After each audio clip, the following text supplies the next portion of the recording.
Baik, Assalamualaikum warahmatullahi wabarakatuh. Perkenalkan, nama saya Dwi Permatasari, NIM 1911270032. Di sini saya mereview kembali makalah kelompok 2 dengan judul makalah korupsi. Yang pertama, definisi korupsi. Secara umum, korupsi adalah tingkah laku individu yang menggunakan wewenang dan jabatan guna mengeruk keuntungan pribadi yang merugikan kepentingan umum dan negara. Jadi korupsi merupakan gejala salah pakai dan salah urus dari kekuasaan demi keuntungan pribadi terhadap sumber-sumber kekayaan negara dan menggunakan wewenang dan kekuatan formal, misalnya dengan alasan hukum dan kekuatan senjata untuk memperkaya diri sendiri. Faktor penyebab korupsi: tindakan korupsi tidak terjadi begitu saja.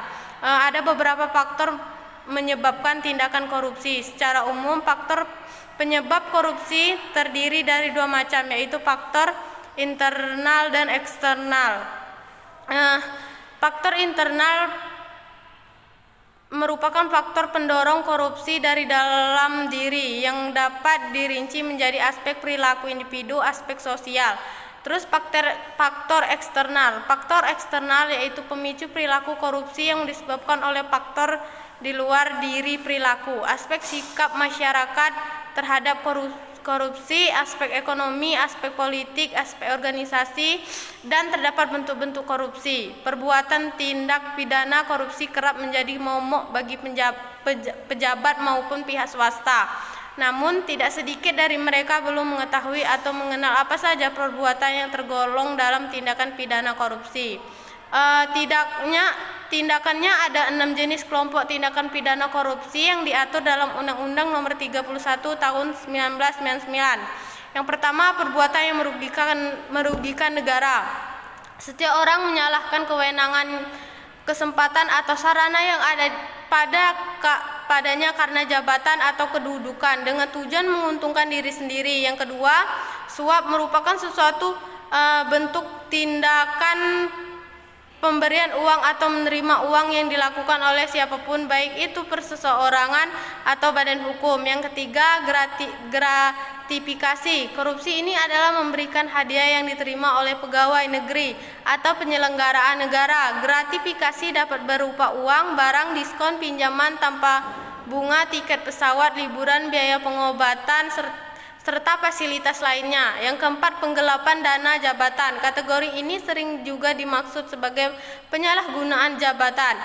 Yang kelima, pemasaran merupakan tindakan yang dilakukan oleh pegawai negeri atau penyelenggaraan negara untuk menguntungkan diri sendiri atau orang lain secara melawan hukum atau dengan menyalahgunakan kekuasaan dengan memaksa seseorang memberi sesuatu, membayar atau menerima pembayaran dengan potongan atau mengerjakan sesuatu bagi dirinya sendiri.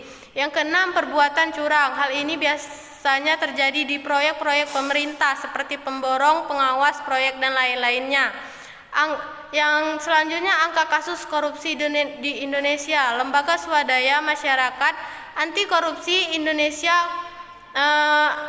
Corruption Watch atau ICW, merilis laporan tren pemindahan kasus korupsi sementara semester 1 2021 berdasarkan data yang dikumpulkan ICW. Jumlah pemindahan kasus korupsi selama 6 bulan awal tahun 2021 mencapai 209 kasus. Jumlah itu naik sebanding periode yang sama di tahun sebelumnya sebesar 169 kasus.